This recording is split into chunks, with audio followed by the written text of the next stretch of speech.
President Trump is willing to launch a preemptive strike on North Korea to prevent the regime from having the capability to strike the United States with a nuclear weapon, according to a top Senate Republican. Senator Lindsey Graham, RSC, said Thursday our policy has changed dramatically under Trump, who doesn't want North Korea to be allowed to develop the technology required for a nuclear strike on the United States. Graham added he wants Congress to vote to authorize the use of military force against North Korea, even though he believes Trump doesn't need the permission. We cannot allow the capability to mature in North Korea that could put every American sitting in the crosshairs of a nuclear attack by a very unstable, provocative leader of North Korea, Graham told conservative talk show host Hugh Hewitt. We're going to deny that capability, and our policy has changed dramatically, and we are trying to make sure that our allies and our enemies know that.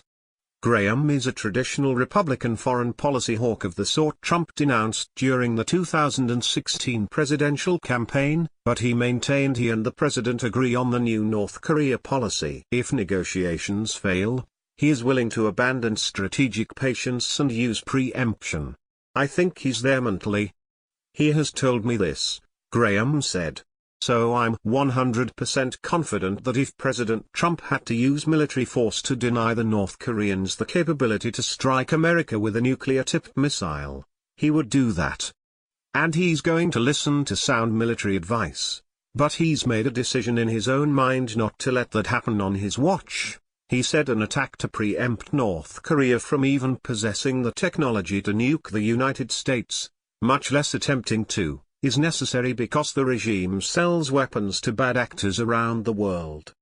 They'll sell the technology over time, and I don't believe our missile defense systems are that good, Graham said. Containment is a bad idea. Denial of the capability is the right approach. Graham's rhetoric might have a foreign audience, as well. He suggested if China believes the United States is prepared to go to war with North Korea, they might be more willing to pressure the pariah state.